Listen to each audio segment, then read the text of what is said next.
Good morning students, math class 11th में आपका स्वागत है। देखिए अपन 1.1 क्वेश्चन वाले समुच्चय के बारे में अध्ययन कर रहे थे, जिसमें समुच्चय के बारे में समुच्चय को प्रदर्शित करने की परिभाषा, उसको व्यक्त करने का तरीका अपन ने पढ़ लिया था।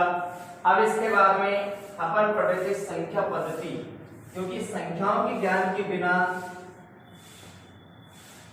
गणित का ज्ञान संभव नहीं है।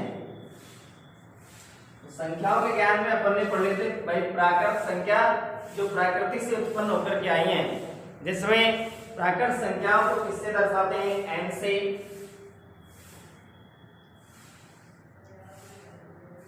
प्राकृत संख्या को किससे व्यक्त करते हैं? n से। प्राकृत संख्याएं जो होती हैं 1 2 3 डॉट डॉट इनफिनिट।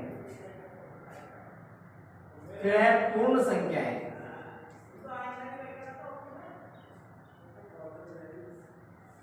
पूर्ण संख्या को W से व्यक्त करते हैं, तो क्या आएगा? W बराबर 0 1 2 3 डॉट डॉट इनफिनिट तक। ऐसी स्थिति में कि पूर्ण संख्याएं 0 से प्रारंभ होती हैं, 0 से लेकर के अनंत तक की संख्याएं जो हैं वो सब आपकी पूर्ण संख्या कहलाती हैं। नंबर 3 पूर्णांक संख्या। पूर्णांक संख्याओं को I या Z से व्यक्त करते हैं, तो आपको पता है I या Z से इसमें धनात्मक और ऋणात्मक सभी प्रकार की संख्याएं आती हैं, माइनस में भी इनफिनिट तक और प्लस में भी इनफिनिट तक होती हैं। इसमें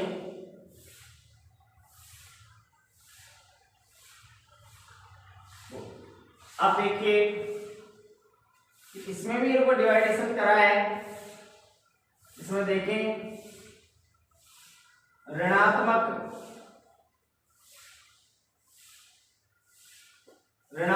पूर्णांक संख्या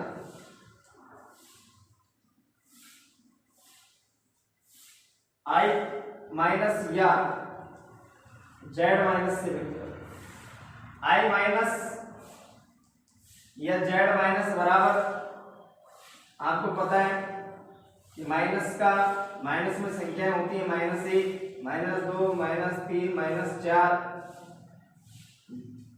माइनस में इनफिनिट। इनको ऋणात्मक पूर्णांक संख्या बोलते हैं।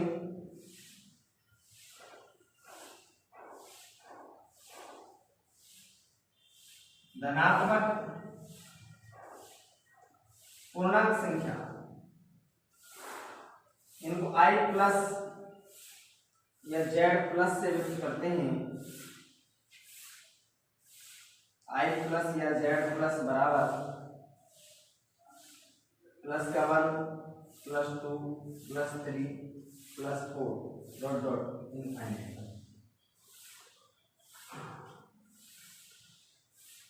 परिमेय संख्या।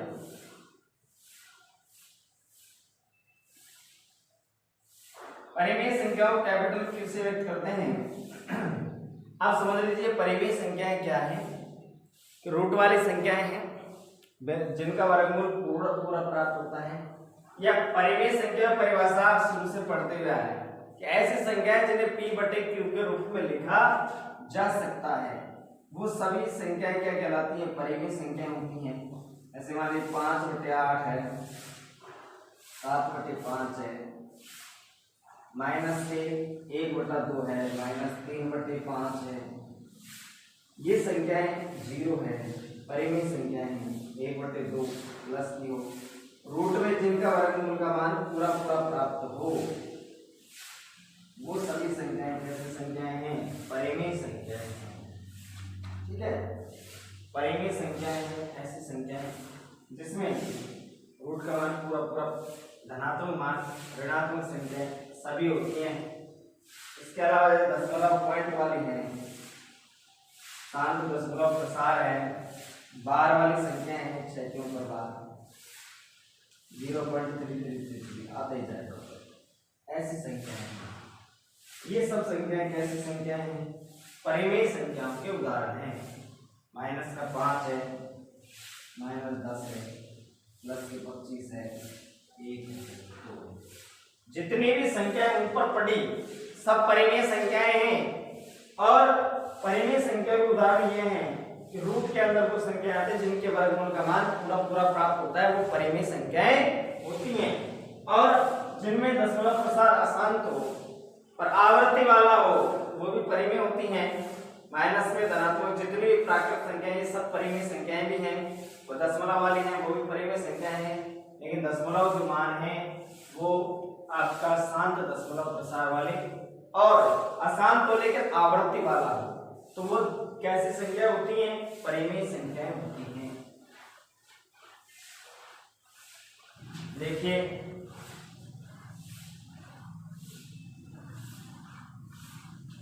इसमें भी परिमेय संख्याओं को भी कई तरीके से व्यक्त कर सकते हैं।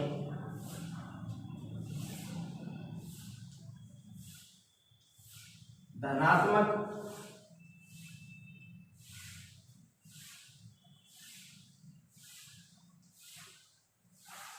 परिमेय संख्या q प्लस से व्यक्त करते हैं।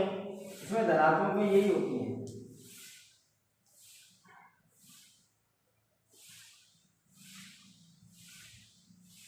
धनात्मक परिमेय संख्याओं में धनात्मक ये संख्याएं आ जाएंगी, ऐसी संख्या आदि धनात्मक परिमेय संख्याएं होती हैं। 5 है, 10 है, 18 है, कुछ भी हो। बहुत सारे एग्जाम्पल हैं धनात्मक परिमेय संख्याएं, ऋणात्मक परिमेय संख्याएं, ऐसी परिमेय संख्या जिनका ऋणात्मक चिन्ह और ऋणात्मक परिमेय संख्या। ऋणात्मक परिमेय संख्या का समुच्चय तो q माइनस से व्यक्त करते हैं। इसमें माइनस वाला भी माइनस का 1/2 माइनस 3/7, ठीक है, -5 -2 आदि।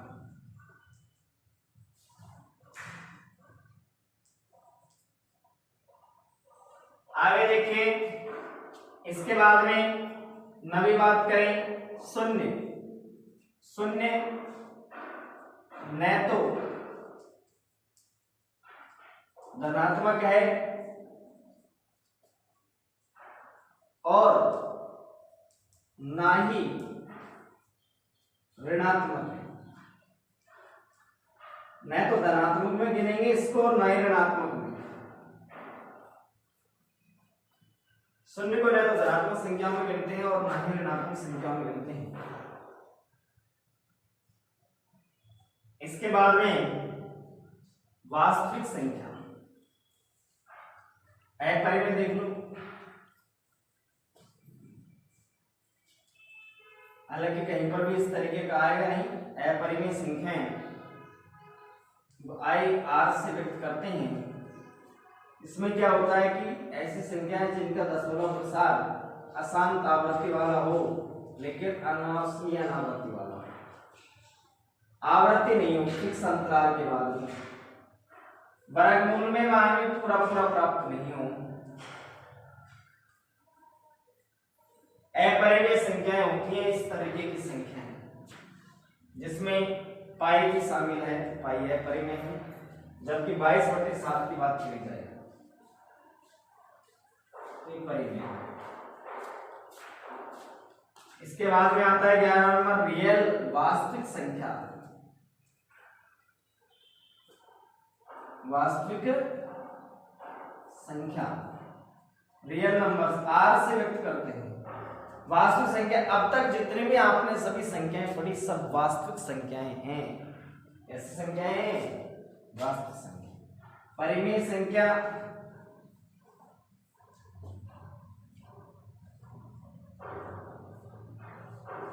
और अपरिमेय संख्या, यूनियन अपरिमेय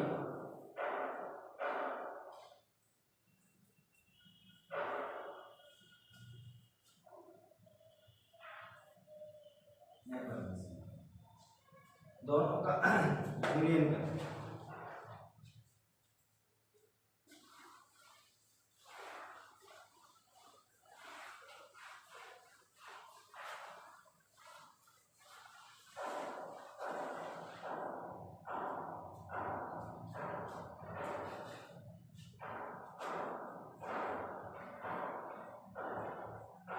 काल्पनिक संख्या, इसमें भी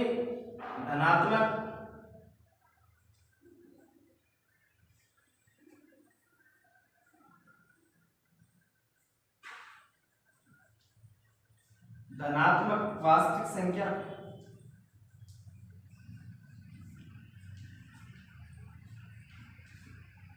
r प्लस 13वां नंबर है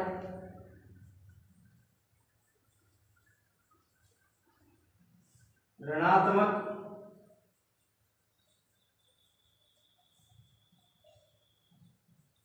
परिमेय संख्या।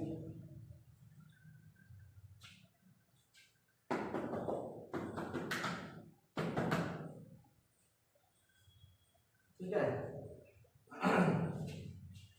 r माइनस से व्यक्त करते हैं।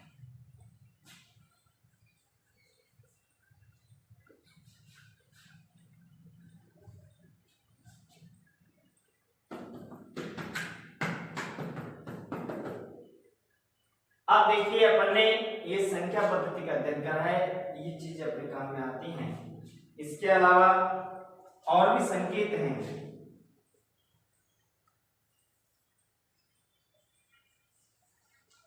Z0 का मतलब होता है अशून्य,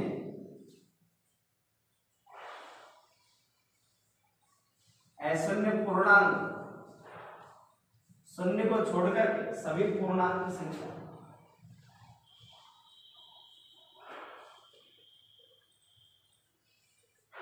R0 का मतलब होता है अशून्य,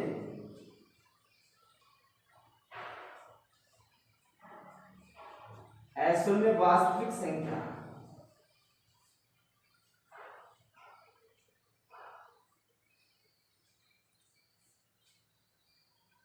सोलह है।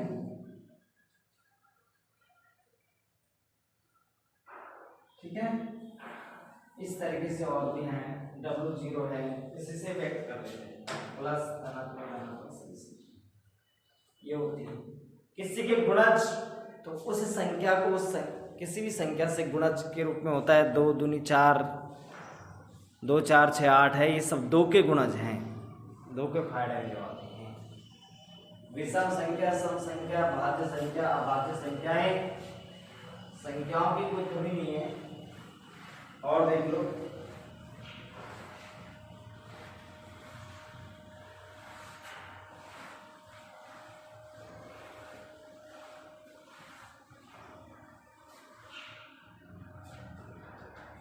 ये चीज कई बार अपन उल्टे सुल्टे पढ़ चुके। अभाज्य संख्याओं का समुच्चय, अभाज्य संख्या, अभाज्य संख्याओं की बात करें 2 3 5 7 डॉट डॉट आदि। अब क्या है कि अभाज्य संख्या कौन सी कहते हैं? ऐसी संख्या जिनमें एक और स्वयं के अतिरिक्त अन्य किसी संख्या का भाग नहीं जाता हो, अशून्य वो अभाज्य संख्या कहलाती हैं। ऐसी संख्या जिसमें एक और स्वयं के अतिरिक्त अन्य संख्या का भाग नहीं जाता। 2 में 2 का जाता है, 1 का जाता है, इसके अलावा और किसी का संख्या का भाग नहीं जाता है। 7 में 7 का जाता है और 1 का जाता है, और संख्याओं का भाग नहीं जाता, इसलिए कैसी संख्या है? ये अभाज्य संख्या है। सबसे छोटी अभाज्य संख्या 2 है। सबसे छोटी अभाज्य संख्या कितनी है? 2। और 2 ऐसी अभाज्य संख्या है जो सम भी है और अभाज्य भी है। ये चीजें अपने काम में आती रहती हैं। भाज्य संख्या,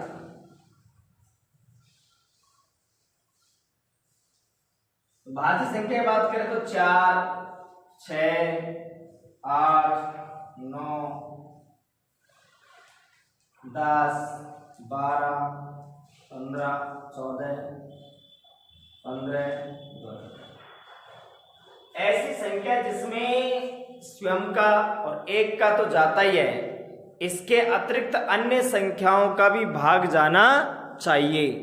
ऐसी संख्या क्या कहलाती हैं? अपरिमेय वो भाज्य संख्या कहलाती है। ऐसी संख्या होंगी भाज्य। इसमें सबसे छोटी भाज्य संख्या कितनी है? 4 है। भाज्य और अभाज्य संख्या की आवश्यकता पड़ती रहती है।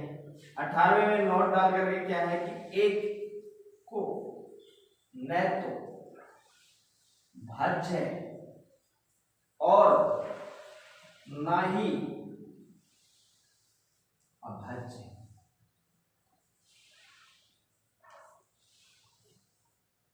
एक को न तो भाज्य संख्याओं में गिनेंगे और ना ही अभाज्य संख्याओं में गिनना है एक को, ठीक है। इसके अलावा अन्य चीजें अपन कर सकते हैं इसी प्रकार से, ठीक है। तो ये चीजें हैं अपने सम विषम भी हैं, जानते हो नॉर्मल चीजें हैं। विषम संख्या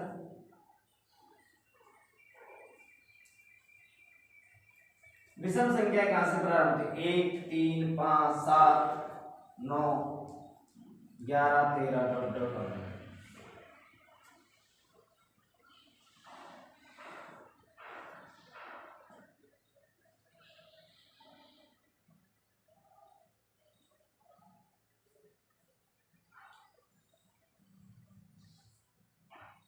सम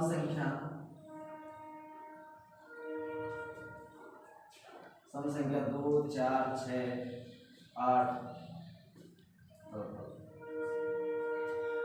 ये सब संख्याएं सम संख्या। अब देखिए हम क्वेश्चन देखते हैं समुच्चय सिद्धांत के। समुच्चय की परिभाषा एक बार देख लीजिए क्या है। समुच्चय के अंदर ऐसी वस्तुओं का सुपरिभाषित संग्रह जिनमें किसी अन्य अवयव के होने और या नहीं होने की स्थिति स्पष्ट हो जाए कि कोई अवयव इसमें आएगा या नहीं आएगा। सुपरिभाषित वस्तुओं के सुपरिभाषित संग्रह को क्या कहते हैं? समुच्चय। वस्तु हो सकते हैं, महीनों के नाम हो सकते हैं, किसी महान व्यक्तियों के नाम हो सकते हैं, कोई किताब के प्रश्न हो सकते हैं, कोई भी संख्याएं संबंधित हो सकते हैं, अंग्रेजी हिंदी वर्णमाला के कोई अक्षर हो सकते हैं, महीनों के नाम वगैरह कुछ भी हो सकते हैं। तो पहला क्वेश्चन आपका है जिसमें पूछा है इसने पहले का पहला क्या पूछा है? पहले का जवाब देंगे। प्रश्न है आपका कि जे अक्षर से, पहला क्वेश्चन है आपका, जे अक्षर से प्रारंभ होने वाले वर्ष के महीनों का संग्रह। जे अक्षर से प्रारंभ होने वाले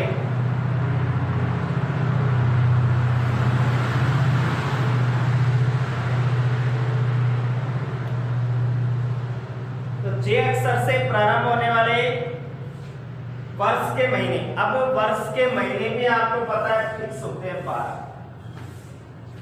वर्ष के महीने फिक्स 12 होते हैं और वर्ष के महीने फिक्स 12 होते हैं। इसके अलावा उसमें देखा जाए तो वर्ष के महीनों में जिन महीनों में जे से प्रारंभ होते हैं उनका समूह लिखना है। तो पता है आपको जे से प्रारंभ होने वाले महीने कौन कौन से हैं? आप जानते हैं जनवरी,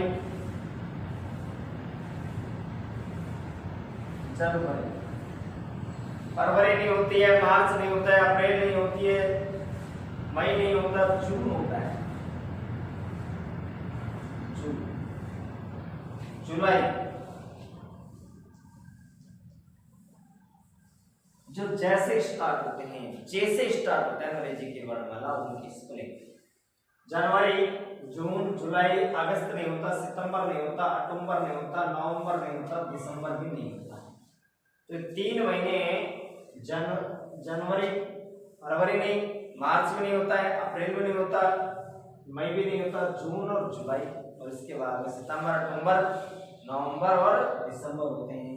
तो 3 महीनों का जो समुच्चय है ये कहलाता है आपका जो है समुच्चय कहलाता है, क्योंकि ये परिभाषित है। तो ये 3 महीने हैं तो क्या कह देंगे? समुच्चय है, समुच्चय है, क्योंकि महीनों वो जैसे स्टार्ट, जैसे प्रारंभ होने वाले महीनों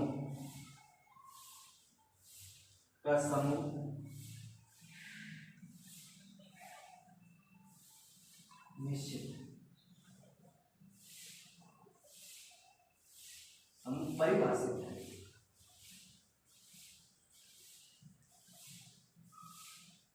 परिभाषित है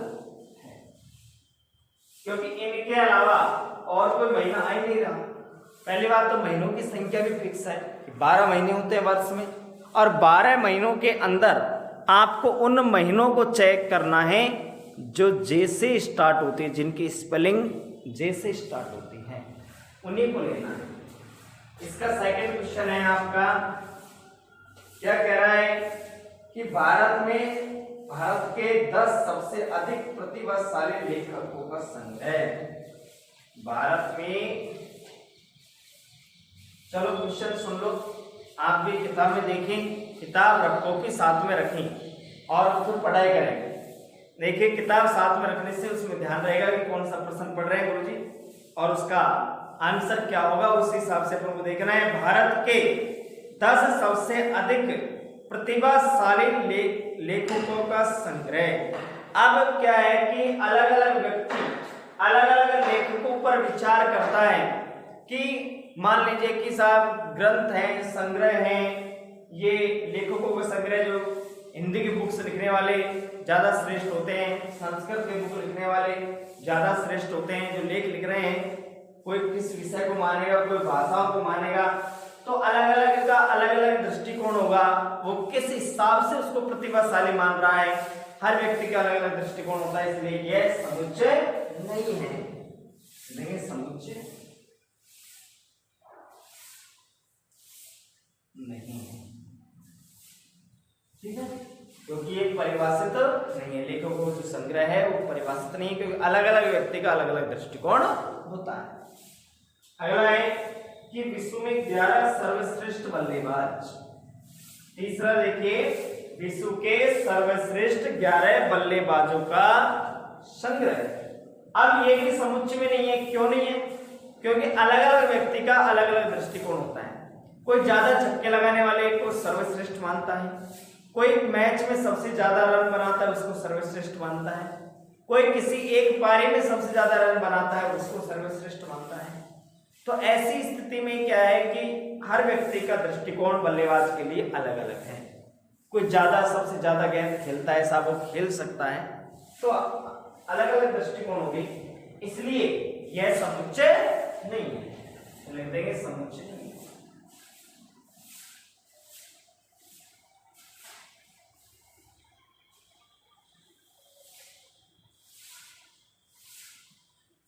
परिभाषित नहीं है, इसलिए अलग अलग व्यक्ति का बल्लेबाजों के लिए अलग अलग दृष्टिकोण रहेगा। कोई ज्यादा छक्के मारने वाले को मानता है, कोई किसको मानता है। अगला है कि आपकी कक्षा के बालकों का संग्रह। चौथा है आपकी कक्षा के सभी बालकों का संग्रह। तो हमारी जो कक्षा है उसमें बालकों की संख्या भी सीमित है और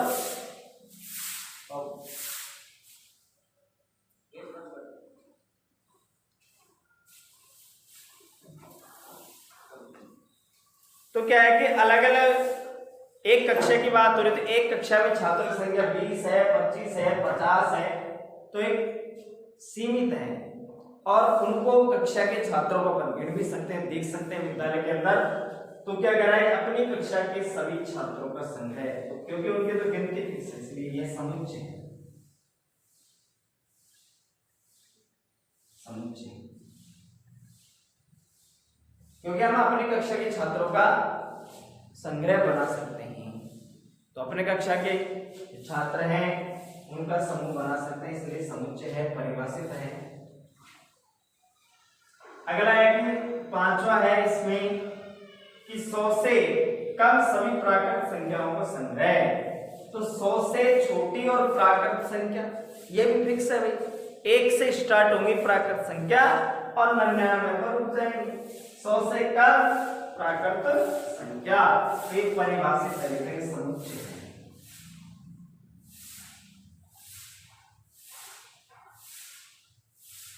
समुच्चय है क्योंकि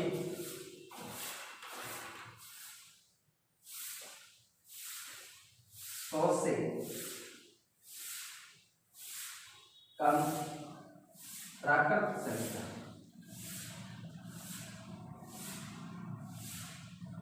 प्राकृत संख्याओं का समूह परिभाषित है। ठीक है, तो परिभाषित अपन इनका समुच्चय बना सकते हैं कि 1 2 3 4 डॉट डॉट 99। तो इनका समुच्चय परिभाषित है। अगला कह रहा है कि लेखक प्रेमचंद द्वारा लिखित पुस्तकों का संग्रह। लेखक प्रेमचंद के द्वारा लिखी गई पुस्तकों का संग्रह, इसमें प्राकृत संख्या लिखी गई जो है लेखक द्वारा लिखे गए उपन्यासों का संग्रह। तो उपन्यासों का संग्रह फिक्स है कि उसमें 10 लिखे, 20 लिखे, 100 लिखे, जितने भी उपन्यास लिखे उनको अपन गिन सकते हैं, उनको अपन परिभाषित कर सकते हैं। इसलिए यह भी एक समुच्चय है। तो छठा भी आपका समुच्चय होगा। एक व्यक्ति द्वारा लिखे गए समुच्चयों की संख्या निश्चित है, उनको अपन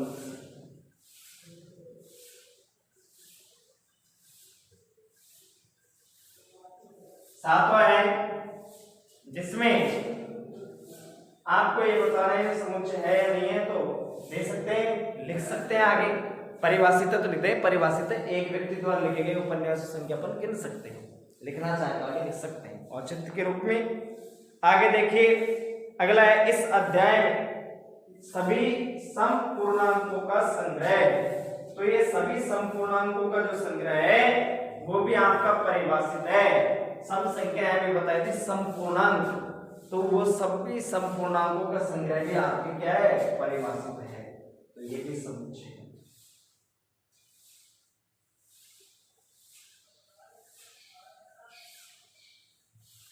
लिखना चाहे लिख देंगे कि सभी समपूर्णांकों का समुच्चय है जो परिभाषित है।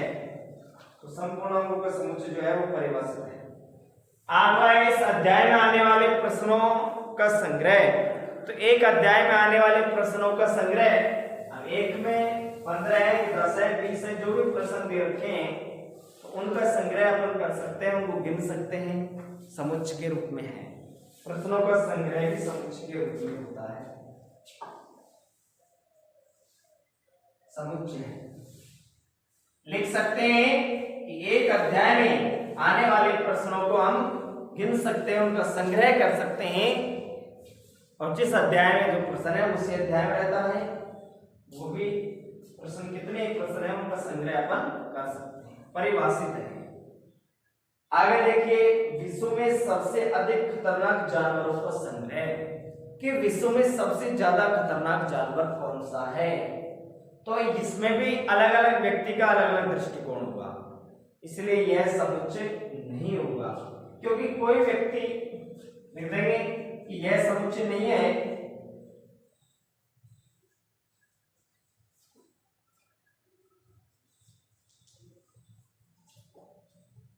क्योंकि हर व्यक्ति का अलग अलग दृष्टिकोण होता है। कोई मानता है कि साहब हाथी ज्यादा खतरनाक है, कोई मानता है साहब शेर ज्यादा खतरनाक है, अलग अलग औचित्य देते हैं अलग अलग व्यक्ति। कोई कहेगा सर्प ज्यादा खतरनाक है, कोई कहेगा साहब कि कुत्ता ज्यादा खतरनाक है, कोई किसको खतरनाक बताएगा, कोई किसको खतरनाक बताएगा। अलग अलग व्यक्ति का अलग अलग दृष्टिकोण होता है, इसलिए यह समुच्चय सुपरिभाषित नहीं है, अच्छी तरीके से परिभाषित नहीं है, क्योंकि अलग अलग व्यक्तियों के अलग अलग विचार हो सकते हैं। इसलिए थैंक यू।